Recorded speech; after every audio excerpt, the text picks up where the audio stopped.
नमस्कार, रणक्षेत्र देख रहे हैं आप और मैं हूं आपके साथ नंदिनी शुक्ला। क्या नेपाल में तख्ता पलट के बाद बनने जा रही है सुशीला सरकार? क्या सुशीला कार्की होंगी नेपाल की अंतरिम प्रधानमंत्री? क्या वामपंथी सरकार के तख्ता पलट के बाद हिंदूवादी भारत समर्थक नेतृत्व फिर से सत्ता में लौट रहा है? नेपाल में जेनजी के नेतृत्व वाले विरोध प्रदर्शनों ने सियासी पिक्चर को पूरी तरह से बदलकर रख दिया है। केपी शर्मा ओली के इस्तीफे के बाद अंतरिम सरकार के गठन पर चल रही बातचीत अब नई दिशा ले रही है, मगर इस प्रक्रिया में एक बड़ा ट्विस्ट सामने आया है। पूर्व चीफ जस्टिस सुशीला कार्की के नाम पर अंतरिम प्रधानमंत्री बनने की सहमति बनती दिख रही है। 72 वर्षीय सुशीला कार्की नेपाल की पहली महिला चीफ जस्टिस रह चुकी हैं, जिन्हें ईमानदारी, भ्रष्टाचार विरोधी निर्णय और संवैधानिक साहस के लिए व्यापक सम्मान प्राप्त है।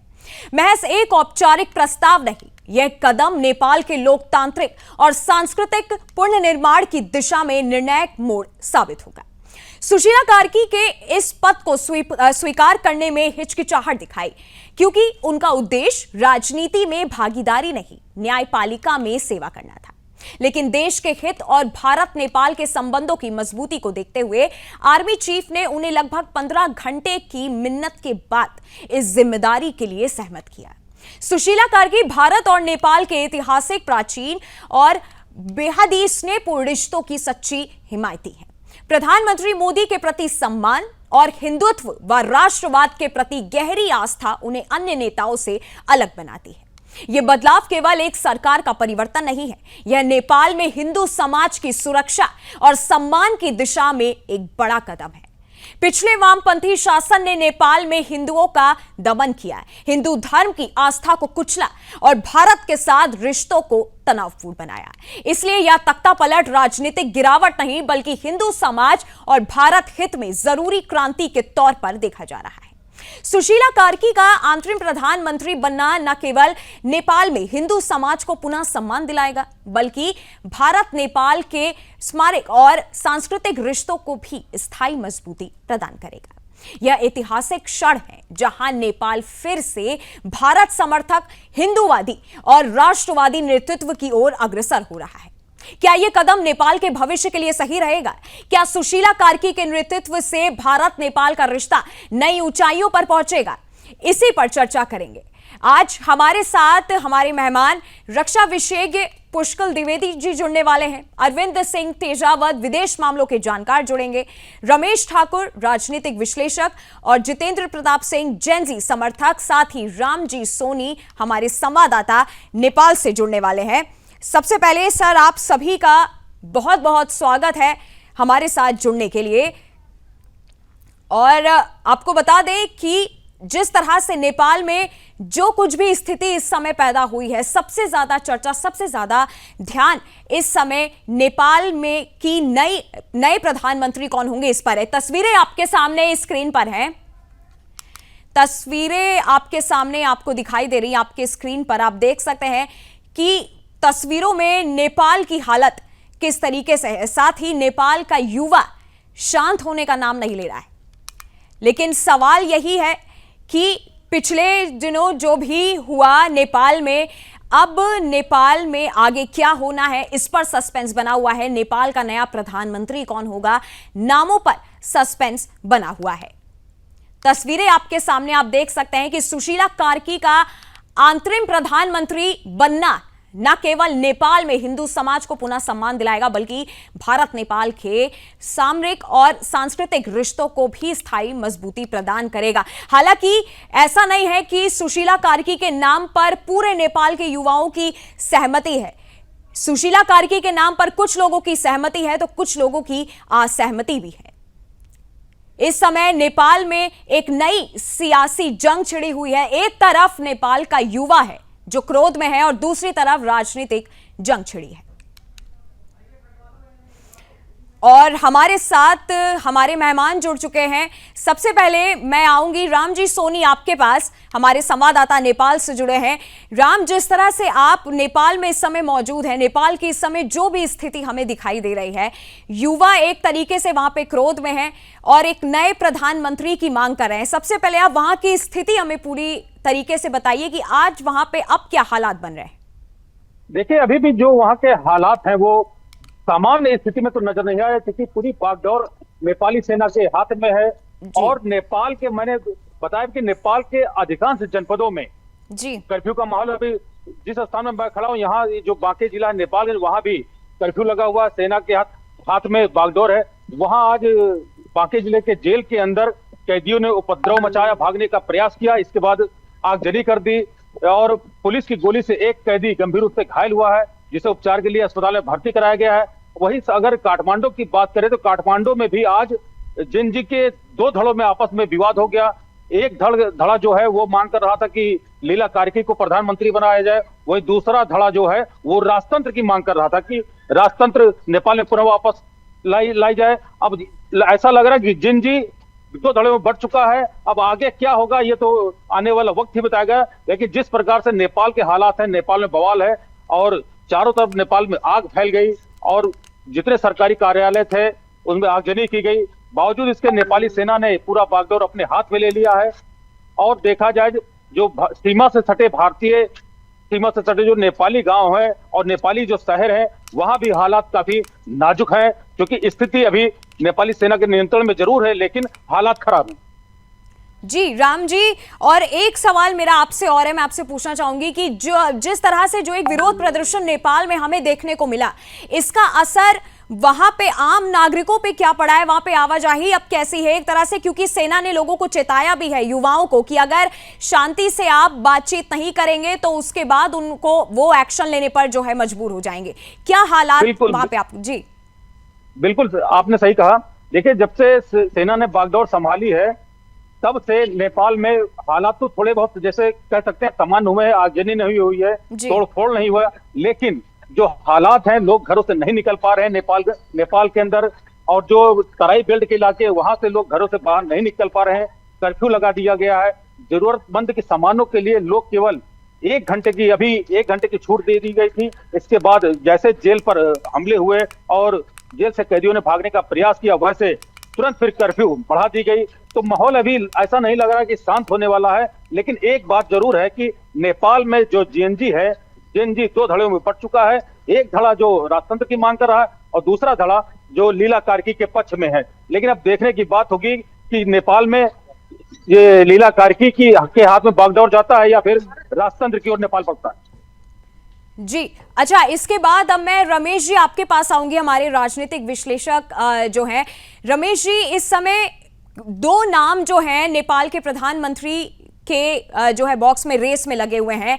सबसे पहले मैं सुशीला कार्की जी को लेकर के पूछना चाहती हूं, अगर सुशीला कार्की जी के नाम पे मोहर लग जाती है तो क्या स्थिति में बदलाव आ सकता है?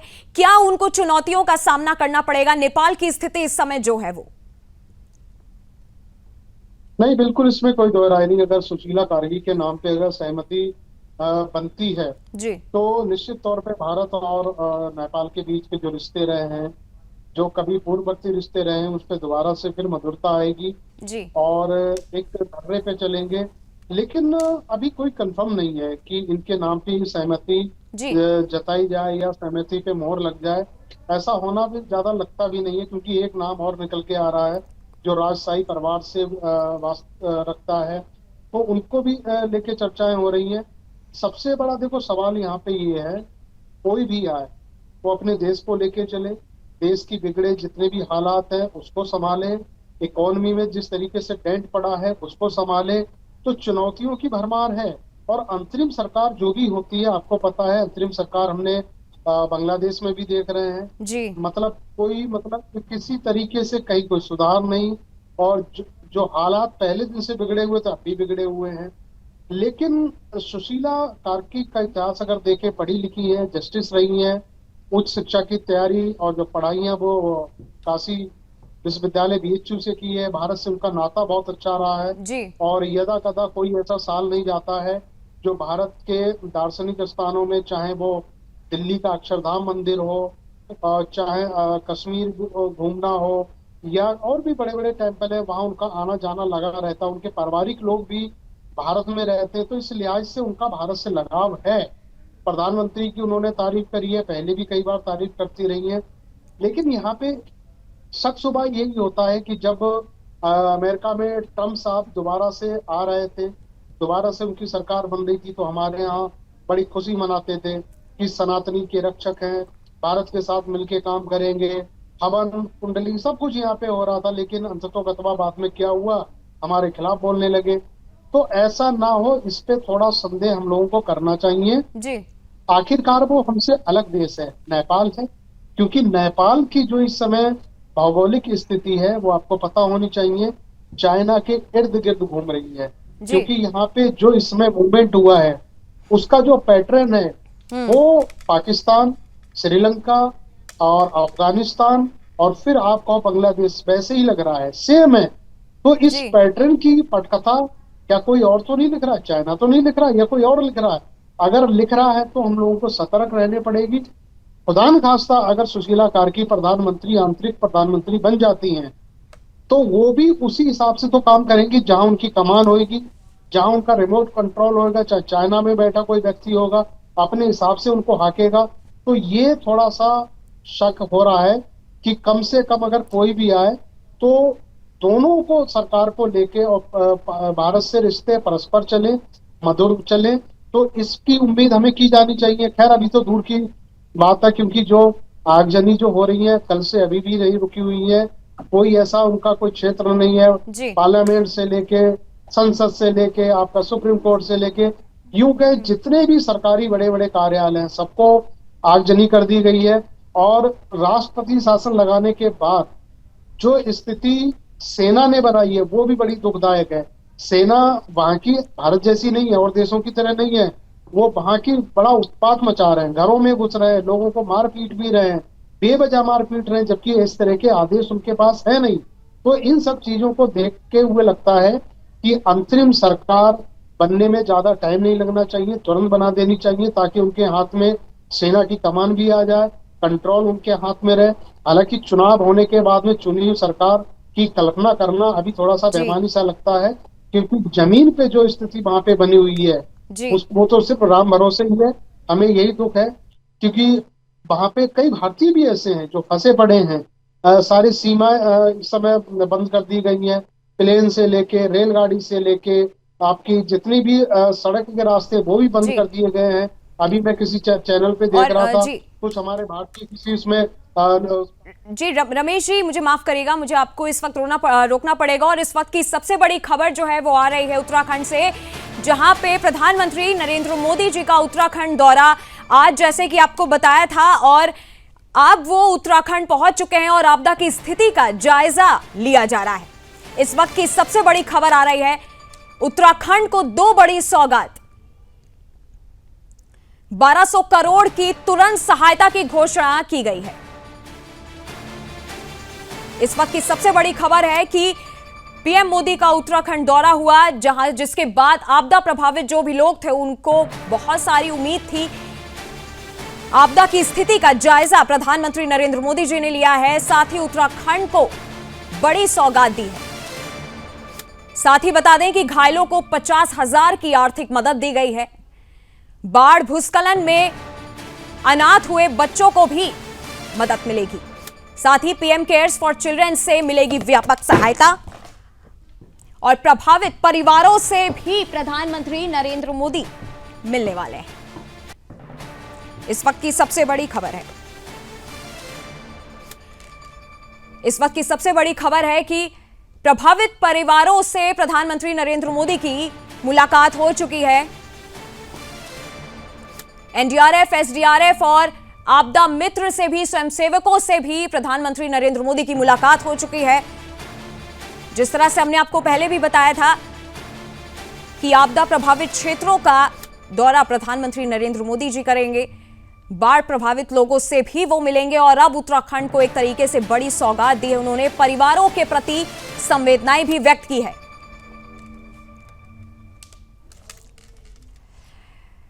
और अब चलते हैं नेपाल के ही मुद्दे पर। हमारे साथ हमारे मेहमान जुड़े हुए थे। रमेश जी, मेरा आपसे यही सवाल था कि अगर मोहर लग जाती है सुशीला कार्की जी के नाम पर, आप मुझे सुन पा रहे रमेश जी? जी, मेरा आपसे एक सवाल है, उसके बाद मैं अरविंद जी आपके पास आऊंगी। अगर मोहर लग जाती है सुशीला कार्की के नाम पर, तो क्या नेपाल एक हिंदू राष्ट्र बनने की तरफ एक कदम बढ़ा सकता है? क्योंकि जिस तरह से युवा भी सड़क पर उतरे हुए हैं और उनका कहना है कि हमने एक बयान भी अभी आया नेपाल से, जहां पे जो जेनजी के नेता है उनका बयान था, उन्होंने कहा कि हमें बुजुर्ग नेताओं के खिलाफ हमने प्रदर्शन किया था, हमारा ऐसा कोई जो है मंशा नहीं थी। तो अगर सुशीला जी आ जाती हैं तो क्या नेपाल अपना कदम बढ़ा सकता है एक हिंदू राष्ट्र बनने की तरफ? देखिए, मुझे ऐसा लगता नहीं है कि इतनी जल्दी हिंदू राष्ट्र का वहां पे तमगा नेपाल के ऊपर लग जाएगा, क्योंकि ये बहुत दूर की सोच मुझे लगती है। क्योंकि अंतरिम सरकार के पास उतनी ताकत नहीं होती है, उतनी मजबूत नहीं होती है कि वो इतने बड़े फैसले ले खुद से ले ले। क्योंकि इसके लिए सुप्रीम कोर्ट से लेके, राष्ट्रपति से लेके और जो सिलेक्शन बोर्ड, वो सारा इन्वॉल्व होता है। और ये इस मायने में अंतरिम सरकार में सारा कमजोर होता है, निष्क्रिय होता है। संवैधानिक जितनी भी संस्था है वो तो सारी की सारी निष्क्रिय मानी जाती है जी। ये तभी पॉसिबल होगा जब इलेक्शन होएगा, चुनाव होगा। चुनाव होने के बाद में उनका एक बोर्ड गठन होएगा। बोर्ड गठन के बाद में उसमें जो निर्दलीय हैं या फिर जो विपक्षी हैं वो भी सहमति देंगे। जी जी, रमेश जी, मैं आपके पास वापस आऊंगी। अब मैं चलती हूँ पुष्कल द्विवेदी जी, जो कि रक्षा विशेषज्ञ हैं हमारे साथ। सर, सबसे पहले तो हमने जो अराजकता हमने नेपाल में देखी, हालांकि ये कोई पहली बार हमने नहीं देखा, हमने इससे पहले बंगाल में भी जो हिंसा हुई थी वो हमने देखी, श्रीलंका में भी जो हिंसा हुई थी वो हमने देखी। लेकिन सवाल जो सबके मन में जो आ रहा है वो ये कि नेपाल में जो कुछ भी युवाओं के अंदर जो गुस्सा फूटा, ये कोई महीने, 2 महीने या 6 महीने का गुस्सा नहीं था युवाओं के अंदर, या तो ये सालों का गुस्सा था। और जिस तरीके से वो प्रधानमंत्री के आवास तक पहुंच गए, वित्त मंत्री के साथ जो भी घटना नेपाल में हुई वो सब ने देखा, पूरी दुनिया ने देखा। तो ये क्या कोई इंटरनल फेलियर था या कोई सोची समझी साजिश की जा रही थी युवाओं को भड़काने की? आपका क्या नजरिया है? देखिए, आज तक पूरे विश्व में एक भी ऐसी क्रांति नहीं है या एक भी ऐसा विद्रोह नहीं है जो बिना प्लान किए हुआ हो। स्वतः स्फूर्त कुछ भी नहीं होता। हाँ, इसमें लगे हुए जो हजारों लाखों युवा हैं वो ये समझ सकते हैं कि ये स्वतः स्फूर्त है, ऐसा भान उनको दिया जा सकता है, लेकिन कुछ भी स्वतः स्फूर्त नहीं होता। जो नेपाल में आज हुआ है इसकी पटकथा 2015 में ही लिखी जा चुकी थी। और जिस प्रकार से चीन का प्रभाव नेपाल में बढ़ता जा रहा था, ISI का प्रभाव बढ़ता जा रहा था, और जिस प्रकार से भ्रष्टाचार और अन्य समस्याओं को से वहां की जनता जूझ रही थी, उसका ये फायदा उठाया गया है। और मुझे इसमें कोई भी डाउट नहीं है कि इसमें अमेरिका का हाथ है। अमेरिका शुरू से ये प्रयास कर रहा था, क्योंकि देखिए जितने भी जो RCO होते हैं, रिजीम चेंज ऑपरेशंस, उनका पैटर्न आप देखिए तो एक ही निकलता है, चाहे वो बांग्लादेश हो, चाहे वो अन्य कंट्रीज हो, और जो भी इंडियन सब कॉन्टिनेंट में जो देश है वहां पे ऐसा हो रहा है, और एक पैटर्न से हो रहा है। और हो इसलिए रहा है कि अमेरिका का हित इसमें है कि उसको इंडियन सब कॉन्टिनेंट में एक बेस मिले अपना, जो उसे कोई भी कंट्री दे नहीं रही है। शेख हसीना ने तो गद्दी से उतरने के बाद ये बयान भी दे दिया था कि मुझे इसलिए यहाँ पर विद्रोह हुआ क्योंकि मैंने अमेरिका को बेस देने से मना कर दिया था। तो देखिए, अमेरिका का तो इसमें हाथ है ही, इसमें कोई दो राय नहीं है। बिना हाथ के, बिना प्लानिंग के जिस प्रकार से सोशल मीडिया को बंद किया गया, तो जो मेथोडोलॉजी इस्तेमाल की गई मैसेजेस पहुंचाने में, जिस प्रकार से लोगों को एकजुट किया गया, उसमें उनका हाथ तो है। लेकिन एक भारी मात्रा में इसमें सक्रिय जो युवा हैं वो निश्चल भावना से और देशभक्ति की भावना से काम कर रहे थे। वो भ्रष्टाचार के विरुद्ध और जो नेपोटिज्म है इसके विरुद्ध काम कर रहे थे, क्योंकि 2 महीने से नेपो किड्स के नाम से एक पूरा मूवमेंट ट्रेंड कर रहा था नेपाल में।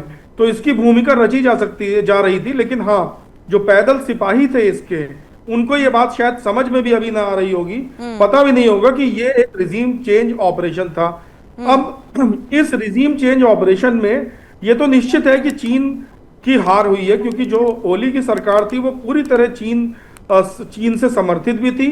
और इनफैक्ट 2018 में चीन ने ही दोनों बड़ी वामपंथी वहां की पार्टियों का गठबंधन करवाया था, और जो कि UML और प्रचंड की माओवादी पार्टी, उनका गठबंधन भी कराया था।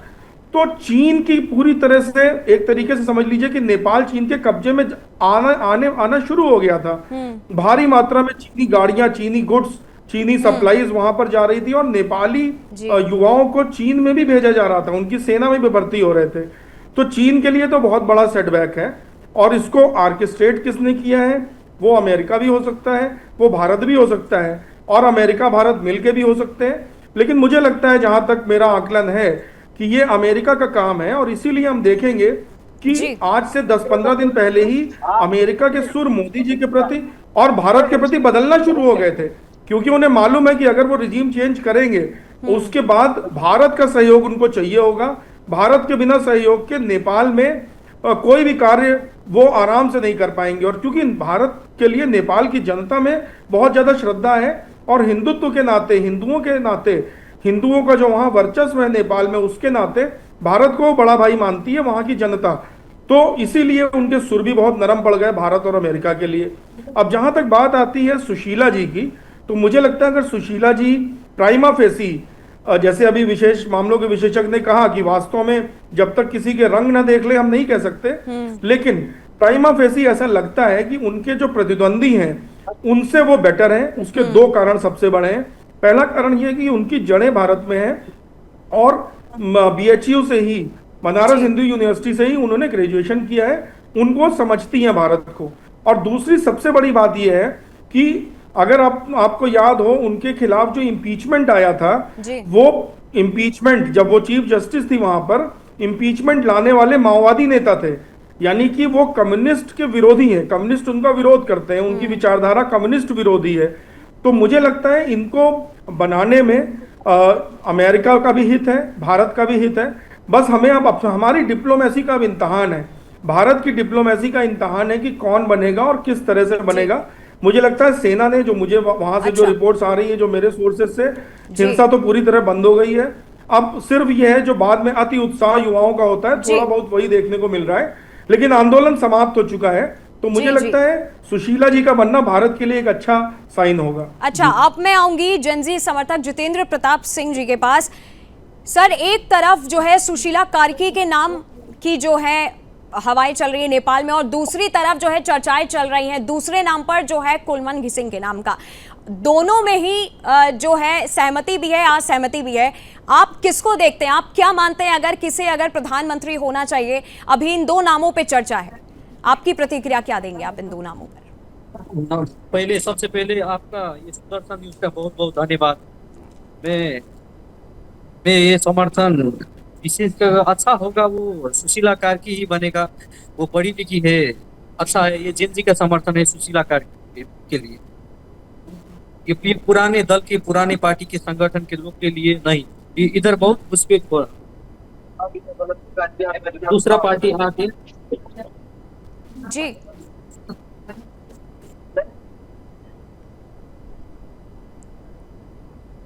ये जो दूसरा पार्टी के लोग कार्यकर्ता है, जैसे नेपाली कांग्रेस, नेकपा एमाले, माओवादी दल का ये तोड़फोड़ किया है, ये आगजनी किया है, अराजकता किया है, ये सब पार्टी के समर्थकों ने किया है। जेन जी का ये काम ही नहीं था, ये अराजकता काम जेन जी ने क्यों करेगा, नहीं किया है।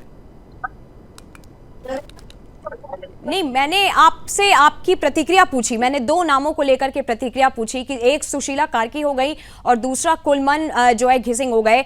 दोनों में से आप किस नाम को आगे ले जाना चाहते हैं? अगर नेपाल में जेनजी जो है वहां के लोगों का रिएक्शन क्या है इन दोनों नामों को लेकर के? ये दोनों नाम के लिए दोनों नाम अच्छा है। ये लगभग ये कुलमन घिसिंग है, ये भी विद्युत का प्रमुख था, वो इसने बहुत अच्छा काम किया है विद्युत के लेकर।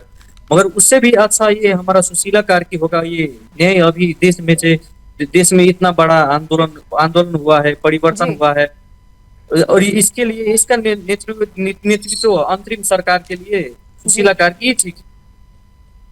जी अच्छा, अब मैं चलूंगी हमारे जो है विदेश मामलों के सलाहकार के पास चलूंगी। सर, जैसे आपने रमेश जी को सुना जब उन्होंने कहा कि कार्की जी ने प्रधानमंत्री नरेंद्र मोदी जी की भी तारीफ की हुई है, हालांकि उनकी तरफ से बयान भी आया है, उन्होंने धन्यवाद भी दिया है प्रधानमंत्री नरेंद्र मोदी जी को, और साथ ही उन्होंने कहा है कि उनकी जो एक छवि है मोदी जी की, वो उनको बहुत ज्यादा अच्छी लगती है।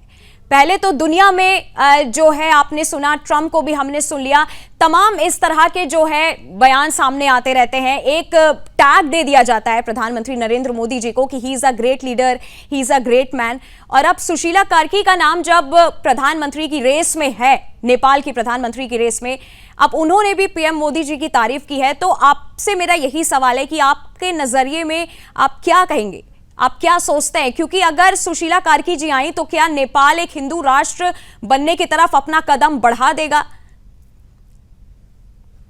नंदिनी जी, आपके आखिरी सवाल का जवाब मैं पहले दे देता हूं।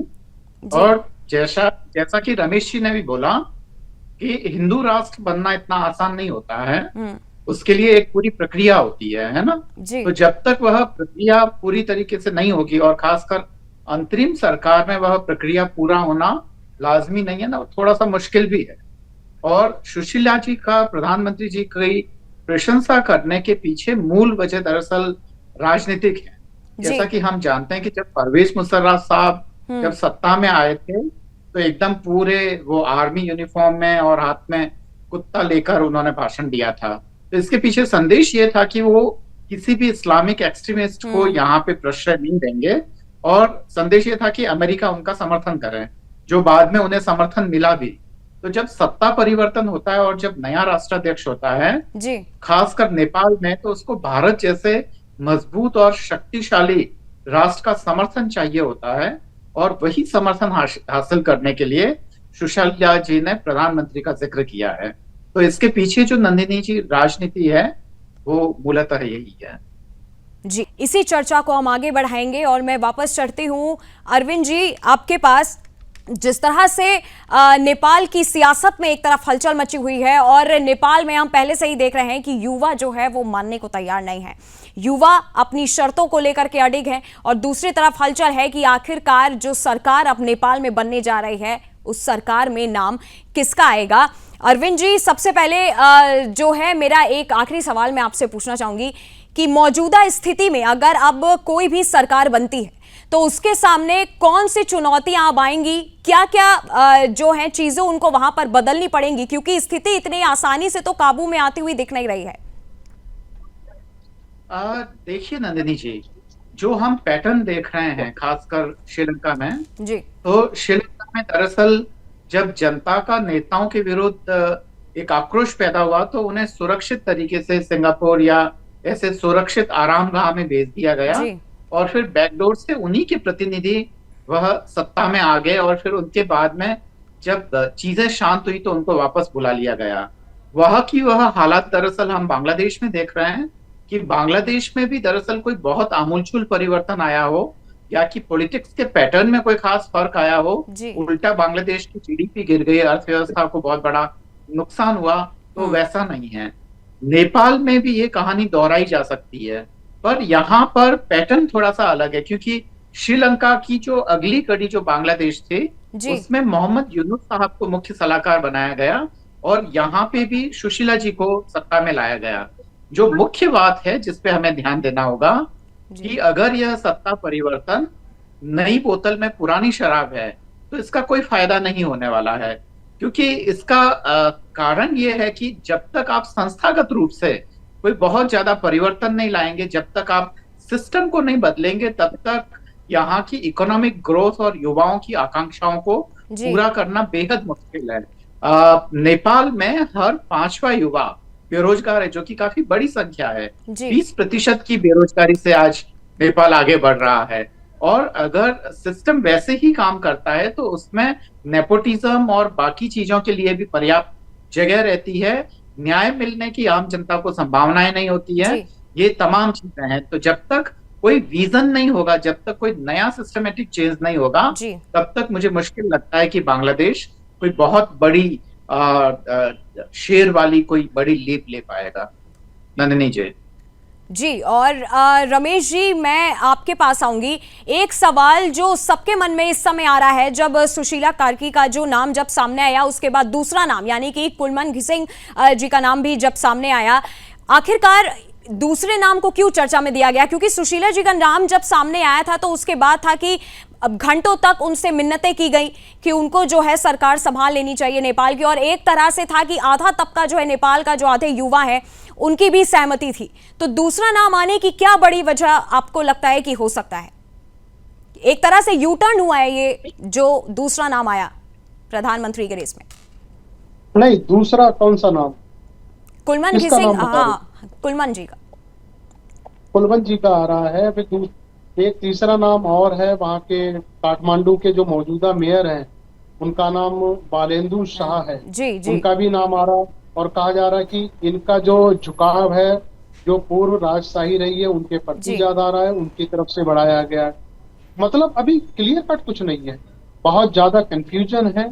और अभी मेरे को पैनलिस्ट ने बिल्कुल सही कहा, इस सरकार से, अंतरिम सरकार से उम्मीदें बिल्कुल छीन है, ज्यादा उम्मीदें की नहीं जानी चाहिए। लेकिन हमारा रिश्ता हमेशा बोटी रोटी का रहा है दोनों देशों के साथ में, और उनकी इकोनॉमी हमारे के यहाँ के सारी चीजों पे टिकी रहती है। अगर हम सारे खाना पानी देना अगर बंद कर दें तो उनकी इकोनॉमी बिल्कुल धड़ाम हो जाएगी। और अच्छी बात है, प्रधानमंत्री जी का जो पहले बयान आया है, उन्होंने ये कहा है कि भाई शांति की अपील उन्होंने करी है, हम आपके साथ फिर भी हैं, आपके यहाँ कुछ भी हो रहा है फिर भी है। क्योंकि हमने हमेशा नेपाल को एक माना है कि वो हमारी एक मायका है। अगर वहां कुछ आग लगती तो ऐसा लगता कि भाई हमारे की कोई लड़की जो उनका मायके में आग लग गई है, तो इस हिसाब से हम उसको देखते हैं। तो चाइना ने जिस तरीके से घेराबंदी करी, जो भी उससे पहले प्रचंड साहब थे प्रधानमंत्री, फिर ओली साहब आए, शर्मा जी आए, ये सबको लेके उन्होंने बड़ी हमारे लिए एक रणनीति बनाई, हमें घेरने की रणनीति बनाई। लेकिन बावजूद भी भारत सरकार ने कोई तल्ख प्रतिक्रियाएं नहीं दी। जहां तक हिंदू राष्ट्र बनने की बात है, जब देव बहादुर देवुआ हुआ करते थे प्रधानमंत्री और विद्या देवी भंडारी राष्ट्रपति होती थी, मैंने अपने अखबार एनवीटी में उनका दोनों का इंटरव्यू करा था। दिल्ली में जब उनका दौरा हुआ था, इंटरव्यू करा था तो उस समय उन दोनों ने मेरे इंटरव्यू में ये कहा था कि हम पूरी कोशिश करेंगे भारत का सहयोग लेके नेपाल की 85% आबादी के बल पे हम हिंदू राष्ट्र बनाएंगे। उन्होंने कोशिश भी करी, लेकिन वो कोशिश भी नाकाम साबित हुई। जब ये बात मसौदा बना, मीटिंग में जाता है, कमेटी बनती है, जब विपक्षी दलों की सर्वदलीय बैठक होती है वहां नकारा जाता है। तो इतना कहना बड़ा आसान है कि हिंदू राष्ट्र बन जाएगा, हमारे यहाँ क्यों नहीं बन पा रहा? हमारी सारी व्यवस्थाएं हिंदू राष्ट्र के इर्द गिर्द घूम रही हैं, सनातनी का प्रचार है, सरकार भी उन्हीं की है, सारे राज्यों में हमारी सरकार भारतीय जनता पार्टी के बावजूद भी हम लोग हिंदू राष्ट्र की तरफ एक कदम बढ़ाते हैं तो दूसरा कदम हमारे पीछे खिंच जाता है। तो मुश्किलात बहुत हैं। इस जो मुश्किलात के साथ में जो दुश्वारियां हैं, जो चुनौतियां हैं, उसको पार पाना सरकारों के पास इतना वो नहीं होता है कि सरकार पैनल में बैठे हुए रमेश ठाकुर से नाराजगी झेल सकती है, नंदिनी शुक्ला से भी नाराजगी झेल सकती है, लेकिन पता चला 2 लोगों को खुश करने के लिए 10 लोगों की नाराजगी नहीं झेल सकती है। उनको इकोनॉमी का भी डर है, उनको विदेश की नीति को भी चलाना है, अपनी अर्थव्यवस्था को भी देखना, बहुत सारी ऐसी चीजें होती है, उनको चलाना पड़ता है। तो यही स्थिति नेपाल के साथ में है। लेकिन नेपाल जो कुछ समय से है ना, डमरू की तरह घूम रहा है। एक डमरू है जो बज रहा है, और डमरू किसने थमा दिया है? रमेश जी, मैं आपको यहीं पे रोकना चाहूंगी। अब मेरा अगला सवाल जो है पुष्कल द्विवेदी जी से है। पुष्कल जी, क्या लगता है, इस समय 2 नामों को मैं अलग हटाती हूं एक बार, कि 2 नामों के जो चर्चाएं चल रही हैं, बालेंद्र शाह का नाम भी जो है अब इसमें आ गया है। नेपाल में जो कुछ भी इस समय युवाओं की स्थिति है, जो भी युवाओं के अंदर का गुस्सा है, जो भी इस समय हमें आक्रोश देखने को मिलता है, क्या लगता है कि आने वाली सरकार जो भी आती है वो क्या इस तरह की व्यवस्था करेगी कि आने वाले समय में इस तरह के हालात नेपाल में पैदा ना हो? क्योंकि नेपाल के प्रधानमंत्रियों को लेकर के काफी ज्यादा चर्चा इस समय जो है हो रही है।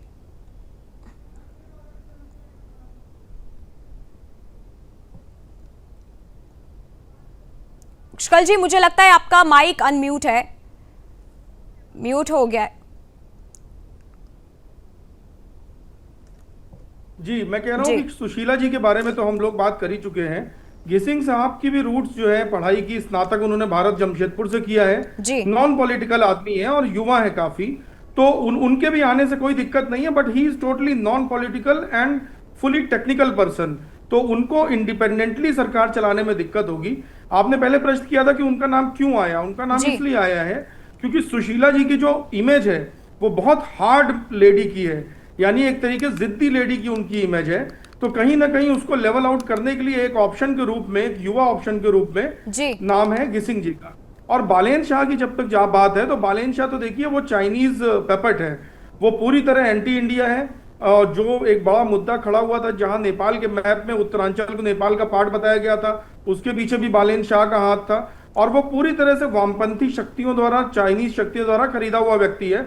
मुझे नहीं लगता कि किसी भी स्थिति में उसके पीएम बनने की कोई भी संभावना है। अब बात रही कि इनके पीएम बनने से होगा क्या। देखिए, जैसे कि पहले भी पैनलिस्ट ने बताया, मैं ध्यान दिला दूं कि 2015 के नेपाल के संविधान में ऑलरेडी धर्मनिरपेक्ष नेपाल की अवधारणा व्यवस्थित हो चुकी है, वो फिक्स हो चुकी है। अब अगर उसको चेंज करना है तो सिर्फ 3 तरीके हैं, या तो राजशाही स्थापित हो जाए जिसकी संभावना 0 है, या तो सेना का शासन स्थापित हो जाए जिसकी संभावना 0 है, क्योंकि सेना ने स्वयं अंतरिम सरकार की अभी बातें शुरू कर दी हैं। अब तीसरी सिर्फ व्यवस्था बनती है जो संविधान में संशोधन होकर के उस संशोधन की प्रक्रिया के तहत हिंदू राष्ट्र घोषित किया जाए, जो बहुत ही कठिन प्रक्रिया है। और जैसा कि हम जानते हैं कि भारत में आज तक हम सारे समर्थन होते हुए और एक राष्ट्रवादी सरकार होते हुए भी हिंदू राष्ट्र की अवधारणा को कानूनी रूप से हम व्याख्यायित भी नहीं कर पाए कि है क्या हिंदू राष्ट्र। तो मुझे नहीं लगता नेपाल हिंदू राष्ट्र बनना इतनी जल्दी संभव है।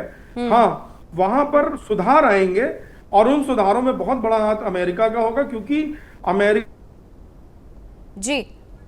अच्छा, हम आखिर में मैं हमारे संवाददाता के पास आऊंगी, राम जी के पास। राम जी, क्या आपको वहां पे स्थिति नजर आ रही है, लोगों का वहां पे क्या रिएक्शन हो रहा है? प्रधानमंत्री, क्योंकि नई सरकार बनने जा रही है और जितना जल्दी हो सके लोगों का कहना है कि नई सरकार बन जानी चाहिए, क्योंकि युवाओं का गुस्सा एक तरफ है और शांत होने का नाम नहीं ले रहा है। क्या आपको वहां पे ग्राउंड पे स्थिति नजर आ रही है लोगों की? बिल्कुल आपने कहा।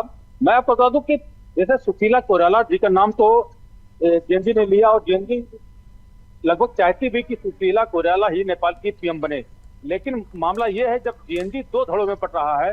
आज जेएनजी की कार्यकर्ताओं ने प्रधानमंत्री पद को लेकर किसको बनाया जाए, सुशीला कोइराला को बनाया जाए या अन्य किसी को बनाया जाए, उसको लेकर इन लोगों ने विवाद शुरू कर दिया और काफी मारपीट की। तो इस हालात में ऐसा नहीं लगता कि जेएनजी पूर्ण रूप से अभी तुरंत समर्थन दे देगी कि सुशीला कोइराला को प्रधानमंत्री बनाया जाए, लेकिन जो माहौल है, माहौल से तो ये लग रहा है कि नेपाल की जो पीएम है वो सुशीला कोइराला के हाथों में जाएगा।